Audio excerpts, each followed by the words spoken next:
Antonietta Bernardoni, ciclostilati ad alta voce. Nota introduttiva.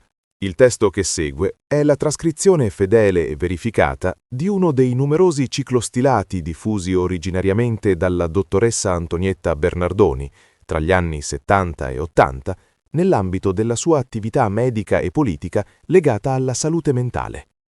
Per rispetto delle norme sulla privacy, alcuni dati personali sono stati parzialmente oscurati, pur mantenendo l'integrità del documento storico. La lettura è affidata a una voce digitale. Titolo: Lo specifico psichiatrico. Una frode. Premessa per un libro in cerca di editore. Autrice: dottoressa Antonietta Bernardoni.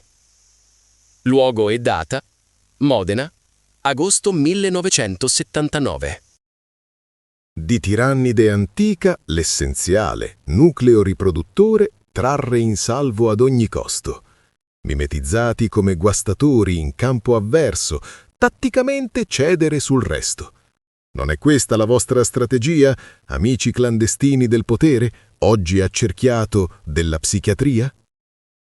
Il concetto di specifico psichiatrico, malgrado la sua totale inconsistenza scientifica, costituisce oggi l'arma ideologica più pericolosa in possesso dei falsi avversari della psichiatria, i quali si propongono di salvare della psichiatria tutto il salvabile, fingendosi i suoi irriducibili nemici. Basti pensare che Franco Basaglia, sull'Unità di martedì 28 agosto, afferma che uno degli scopi che egli si propone di perseguire nella sua qualità di neoresponsabile dei servizi psichiatrici del Lazio è quello di lavorare perché la gente si interessi in prima persona della costruzione dei CIM. CIM, uguale Centri Igiene Mentale, è uguale edifici consacrati al culto dello specifico psichiatrico, cioè alla psichiatrizzazione più estesa e capillare possibile della popolazione di un determinato territorio. Ma della psichiatria niente è salvabile. La psichiatria deve essere abolita. Dimostrerò nel testo che segue come e perché. La necessaria totale abolizione della psichiatria sarà frutto di una lotta condotta attraverso due direttive convergenti. Una direttiva a più lento e più faticoso percorso condurrà, attraverso innumerevoli tappe successive, alla riappropriazione graduale, ma inarrestabile, da parte della neurologia, di ambiti di conoscenza che la psichiatria e le altre scienze della psiche hanno potuto conservare dopo essersene fraudolentemente impadronite soltanto fino a quando, invece che ambiti di conoscenza, sono restati ambiti di ignoranza. Un esempio concreto. Scrive Ennio De Renzi, Neuropsicologia clinica Milano 1977, pagina 199, ancora in epoca recente i manuali di neurologia non dedicavano neppure poche righe alla discussione dell'amnesia, che veniva considerata un sintomo psichico globale da lasciare all'attenzione degli psichiatri.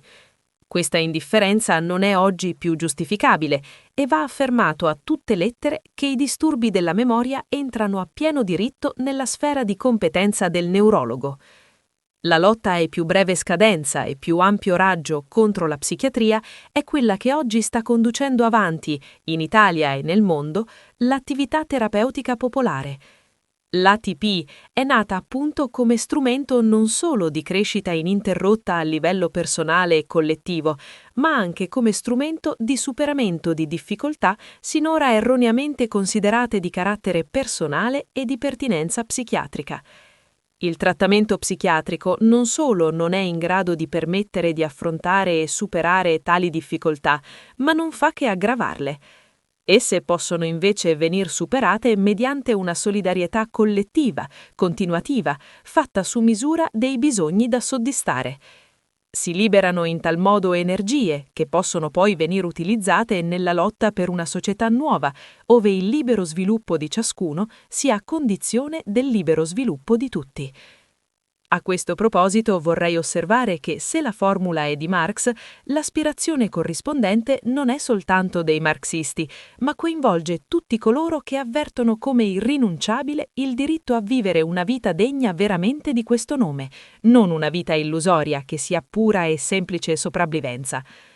Ma fino a quando l'arma dello specifico psichiatrico non sarà stata disinnescata, non sarà possibile creare, nel campo che già fu denominato psichiatrico, la situazione in cui ogni ritorno al passato sia reso impossibile.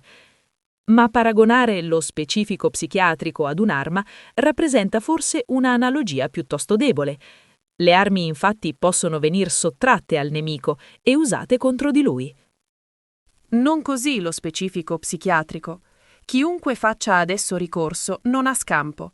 Verrà, volente o nolente, subito arruolato o nell'esercito, ormai in disfacimento ma tuttora pericoloso, dei difensori dichiarati della psichiatria, oppure con una scelta di segno apparentemente opposto, ma di fatto del tutto equivalente, entrerà a far parte di quel movimento psichiatrico che si autodefinisce democratico e liberatore, movimento che raccoglie tutti coloro che difendono la psichiatria fingendo di combatterla sotto la guida dei vari Basaglia oggi in circolazione nel nostro paese o d'altrove. Forse meglio che ad un'arma lo specifico psichiatrico potrebbe venir paragonato all'ultima cittadella in cui le forze superstiti di un'armata sconfitta si rifugiano con la speranza di poter resistere fino a che l'arrivo di alleati potenti permetterà di trasformare la resistenza in contrattacco. Di potenti alleati la psichiatria non è certo priva, basti pensare alle multinazionali produttrici di psicofarmaci.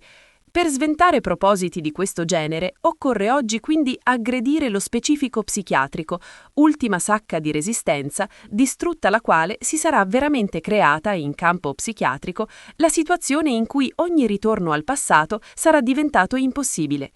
Soltanto allora sarà vinta la lotta di liberazione dell'umanità dallo spettro della malattia mentale, questa dura lotta senza partecipare alla quale non si può essere veramente uomini e donne del nostro tempo. Antonietta Bernardoni, Viale Crispi, Modena. Ciclostilato presso Laura Barbieri, Viale Crispi, Modena. Modena, agosto 1979.